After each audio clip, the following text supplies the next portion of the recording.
petit peu de fond de teint. Ouais, un petit peu de fond de teint qui dégage, mais c'est normal, à mon âge, on a besoin des 4 bidochons dans le vent, et c'est donc une parodie des meilleurs morceaux des Beatles, fait par nos camarades.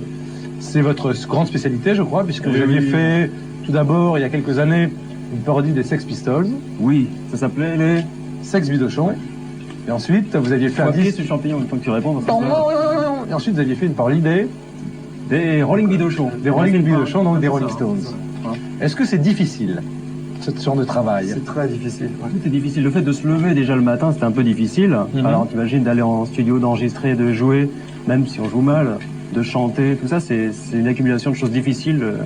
Pourquoi vous avez décidé de faire ça, non, honnêtement? Oh, pour gagner des sous. Nous, on est vénal, nous. Des femmes aussi, il faut le dire. Pour gagner des sous, des femmes, de la gloire, la fortune, des Rolls. Ça, vous avez tout un tas de motivations. Vous êtes passé à la Rolls Rose. Tout de suite, oui.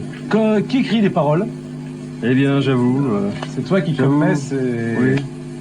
Donc tu es un adepte du calembour, de Pierre Dac et autres. Alors, du calembour, non. Moi, j'ai un message politique à faire passer au sein de mes paroles. Je crois que c'est important parce qu'aujourd'hui, on a, tu vois, il y a un peu des paroles faciles et je crois que c'est important de revenir à un vrai message, à quelque chose de pathétique, un engagement politique pour que les jeunes générations puissent se mettre derrière une bannière, trouver leur idole.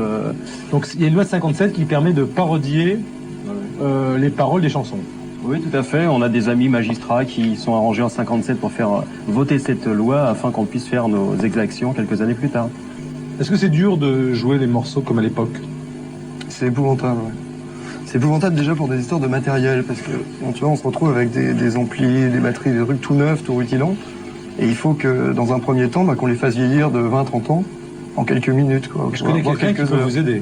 Bah, on se débrouille pas mal. Hein, Nick Kravitz, il achète que du vieux matos. Donc, ah oui, mais il l'achète vieux. Nous, on le fait vieillir. C'est-à-dire qu'on prend des trucs neufs et on les pète suffisamment pour qu'ils donnent un son de vieux matos, quoi. C'est vrai? Ouais, ah oui, oui. Les enfants qui regardaient, prenez pas exemple. Hein. Si vous voulez faire un groupe de rock, c'est peut-être pas le moyen. Attention, il faut pas dire de bêtises. Nous, on n'est pas un groupe de rock. Hein. Vous êtes un groupe de quoi? C'est vrai, faut un groupe de variété.